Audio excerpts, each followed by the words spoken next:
Assalamualaikum warahmatullahi wabarakatuh anak-anak. Waalaikumsalam Ibu. Oke, apa kabar semuanya? Alhamdulillah luar biasa. Allahu Akbar. Alhamdulillah, sepertinya hari ini di dalam kelas ini sangat terlihat sekali, sangat bersemangat sekali, dan Ibu harap semangat ini tidak akan pudar sampai pembelajaran di akhir. Oke. Sebelum kita melanjutkan pembelajaran, alangkah baiknya kita berdoa terlebih dahulu yang akan dipimpin oleh Bagas. Sebelum pembelajaran dimulai, berdoa dimulai. Raditu billahi robba wa bil islami dina wa bi muhammadin nabiyya wa rasula. Amin ya robbal alamin. Oke, hari ini Ibu akan absen terlebih dahulu ya. Yang pertama ada Bagas hadir, Hadir Bu. Viana hadir, Hadir. Rahma hadir, Hadir Bu. Akila hadir. Hadir Ibu. Oke, alhamdulillah ya, sekarang absen hari ini full dan tidak ada izin, tidak ada yang sakit juga. Oke, seperti yang sudah Ibu sampaikan pada minggu yang lalu, kita akan belajar tentang sifat-sifat cahaya dan sifat-sifatnya. Oke. Nah, sebelum ke pembelajaran, Ibu akan sedikit menjelaskan apa sih itu cahaya. Nah, cahaya adalah energi yang dipancarkan oleh benda yang berpijar, misalnya matahari. Nah, cahaya juga mempunyai sifat-sifatnya. Nah, untuk lebih lanjut nanti kita akan melanjutkan menonton video ya. Oke, nah setiap pagi kalian sering lihat kan kita ada cahaya matahari. Nah, ketika di rumah lampu dimatikan tetapi masih bisa terlihat. Nah, itu tuh terjadi karena cahaya itu masuk melalui jendela. Oke. Nah, coba bayangkan jika tidak ada cahaya. Nah, pastinya kita tidak bisa melihat, betul, tidak bisa melihat, tidak bisa beraktivitas karena cahaya itu sangat penting bagi kehidupan kita sehari-hari. Nah, Ibu akan mengajak kalian menonton video tentang sifat-sifat cahaya dan Ibu harap kalian memperhatikan ya, karena akan ada menceritakan ulang video yang sudah Ibu tayangkan. Oke? Siap? Oke, tunggu ya. Bawah Mexico City New dan yang di atas para kalian yang pernah melihat Adakah di antara kalian yang pernah melihat pelangi ganda? Yang di atas lebih samar dan urutan warnanya terbalik. Yang di bawah Mexico City New dan yang di atas Uni Bishikujime. Wah, menarik ya. Mau tahu lebih lanjut? Yuk, simak dulu nih video tentang sifat cahaya. Nanti kakak akan ceritakan di video ini. Yuk, langsung aja kita simak 5 fungsi cahaya. Sebelum mulai, kamu tahu nggak sumber cahaya terbesar di bumi? Iya, 100 untuk kamu yang nembak matahari. Matahari adalah sumber cahaya utama bagi bumi. Jika tidak ada cahaya matahari, bumi akan gelap gulita. Kamu pun jadi kesulitan untuk melihat benda-benda di sekitar. Kamu bisa saja menabrak dinding atau tersadung batu kalau berjalan di kegelapan. Lalu, bagaimana dengan sumber cahaya di malam hari? Apakah bulan adalah salah satu sumber cahaya juga? Jawabannya, bukan. Bulan tidak bisa memancarkan cahayanya sendiri. Cahaya bulan adalah pantulan dari cahaya matahari. Ingat ya, meskipun malam hari, matahari masih tetap ada di tempatnya. Justru bumilah yang berputar sehingga sebagian daerah bumi akan membelakangi matahari dan mengalami malam. Beruntungnya, lampu sudah ditemukan sehingga kamu tidak perlu khawatir kegelapan saat malam hari. Berikutnya, yuk pelajari 5 sifat cahaya. Yang pertama, cahaya dapat merambat lurus.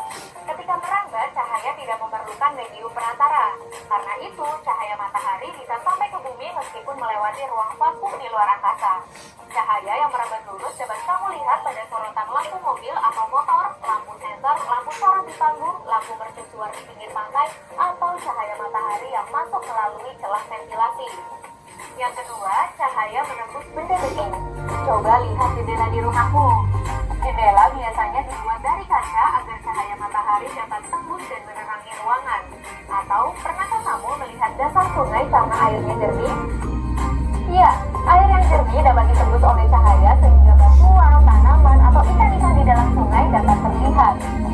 Yang ketiga, cahaya dapat dipantulkan. Cahaya yang mengenai permukaan benda akan dipantulkan. Permukaan benda yang rata dan licin seperti cermin akan memantulkan cahaya dengan teratur ke satu arah, yang disebut dengan pemantulan teratur. Sementara permukaan benda yang tidak rata akan memantulkan cahaya ke segala arah, yang disebut dengan pemantulan baur. Sifat pemantulan cahaya yang paling mudah diamati adalah saat kamu bercermin. Bayangan dirimu pada cermin terbentuk karena pemantulan cahaya. Sifat bayangan pada cermin bergantung pada jenis cermin yang digunakan. Cermin datar memiliki sifat bayangan maya, tegak sama besar dan terbalik antara sisi kanan dan kirinya. Contoh cermin datar adalah cermin yang ada di kamarmu. Kemudian ada cermin cekung atau konkav, bersifat mengumpulkan cahaya atau konvergen. Sifat bayangannya bergantung pada jarak benda dengan cermin. Cermin cekung digunakan pada senter dan lampu kendaraan. Dan berikutnya yaitu cermin cekung atau konveks, bersifat menyebarkan cahaya atau divergen. Sifat bayangannya adalah maya, tegak, dan diperkecil. Cermin cembung digunakan pada kaca spion atau cermin di tikungan jalan. Sifat yang keempat yaitu cahaya dapat dibiaskan atau dibelokkan jika melalui dua medium yang berbeda kerapatannya. Pernahkah kamu salah mengira kedalaman kolam renang? Dari atas, kolam renang terlihat dangkal. Tapi ketika kamu masuk ke dalam air, ternyata kolamnya cukup dalam. Nah, peristiwa tersebut terjadi karena cahaya melewati dua medium yang berbeda kerapatannya, yaitu udara dan air. Cahaya yang dibiaskan akan membentuk bayangan dasar kolam yang lebih dangkal dari kedalaman aslinya. Contoh lainnya yaitu saat kamu melihat genangan air di atas jalanan aspal pada siang hari yang panas. Namun saat didekati, kamu tidak menemukan genangan air tersebut. Apakah cuma bayangan kamu saja? Ternyata bukan. Peristiwa ini juga disebabkan oleh pembiasan cahaya. Lapisan udara di dekat permukaan jalanan aspal yang panas memiliki kerapatan yang lebih rendah daripada lapisan udara yang dingin di atasnya. Saat cahaya melewati dua lapisan udara tersebut, cahaya akan dibiaskan. Akibatnya akan terbentuk bayangan langit yang kamu lihat seperti genangan air itu. Dan sifat yang kelima, cahaya dapat diuraikan. Siapa yang pernah melihat pelangi setelah turun hujan? Iya, terbentuknya pelangi adalah peristiwa penguraian cahaya matahari yang berwarna putih. Warna putih merupakan kumpulan dari beberapa spektrum warna. Saat cahaya matahari melewati butiran air di udara, cahaya matahari akan dibiaskan. Cahaya putih matahari berpisah dan terurai menjadi megicudinium karena adanya perbedaan panjang gelombang dan sudut ketika cahaya matahari dibiaskan. Nah, sesuai janji kakak untuk menjawab. Oke, nah anak-anak, kalian sudah menonton videonya ya, seperti yang sudah ibu katakan sebelumnya. Ibu akan menunjuk salah satu siswa di sini untuk menceritakan kembali apa yang ada dalam video tersebut. Oke, siapa yang mau? Oke, Akila, boleh. Sumber cahaya adalah matahari, karena kalau tidak ada cahaya, kita tidak bisa melihat.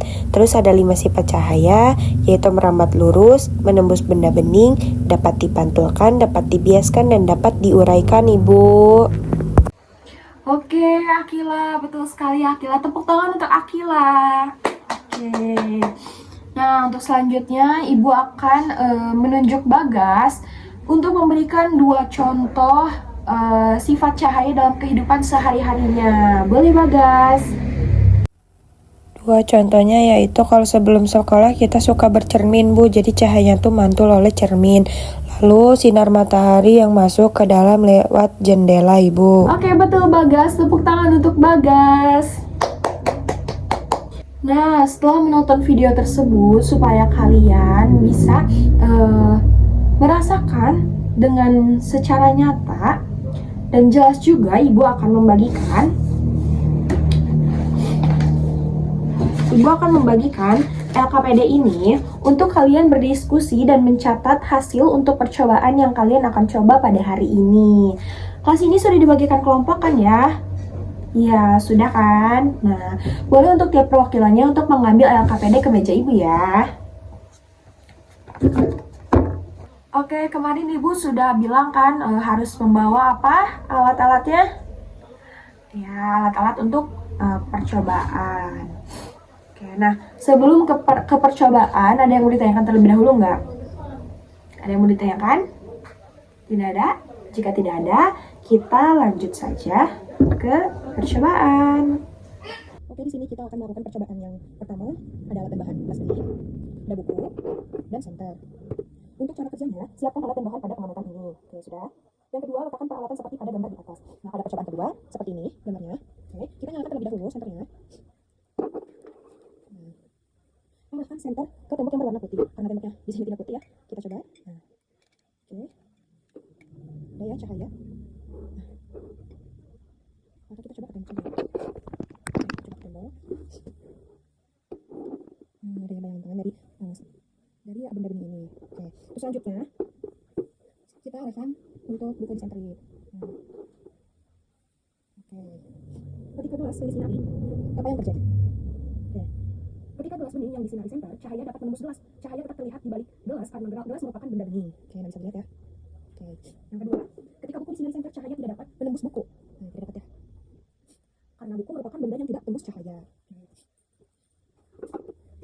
Kesimpulan dari percobaan ini adalah cahaya dapat menembus benda bening, tetapi tidak dapat menembus benda yang tidak bening seperti buku ini. Setiap benda memiliki sifat yang berbeda-beda terhadap cahaya. Oke, untuk percobaan yang kedua ada alat dan bahan. Yang pertama gelas, yang kedua pensil atau benda yang dimasukkan gelas. Oke. Dan yang ketiga ada air. Oke. Untuk cara kerjanya, tuangkan air pada setengah gelas.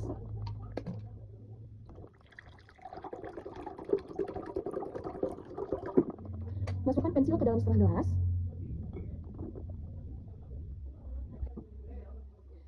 Pastikan setelah bagian pensil berada dalam berisi air dan setengah lagi berada di luar gelas.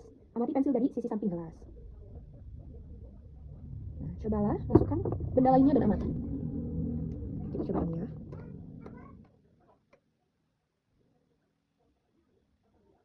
Oke. Bagaimana besar pensil dengan yang aslinya? Pensil yang dimasukkan ke dalam air terlihat tidak lurus dan seperti bengkok, serta bagian pensil di dalam air tampak bergeser dibandingkan dengan bagian yang berada di luar air. Ukurannya terlihat sedikit berbeda dari aslinya. Oke.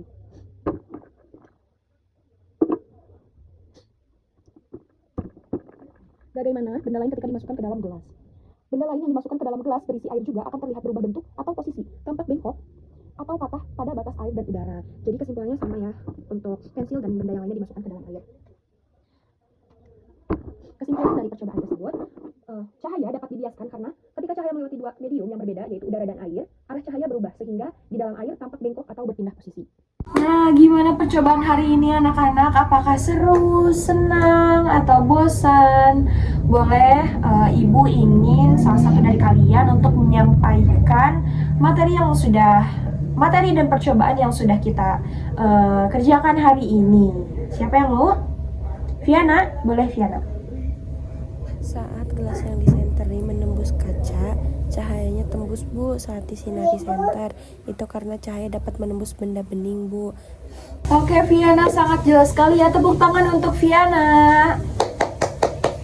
Oke, Ibu mau satu lagi kepada Rahma untuk menyampaikan pendapat dan kesan selama mengikuti percobaan pada hari ini. Oke, boleh Rahma?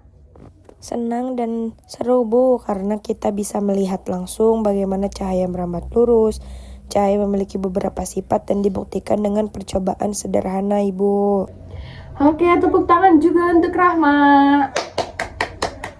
Baik anak-anak, dari awal pembelajaran sampai percobaan tadi dapat kita pahami bahwa cahaya ini memiliki sifat-sifatnya. Yang pertama merambat lurus, cahaya menembus benda bening, cahaya dapat dipantulkan, cahaya dapat dibiaskan, dan cahaya dapat dipantulkan.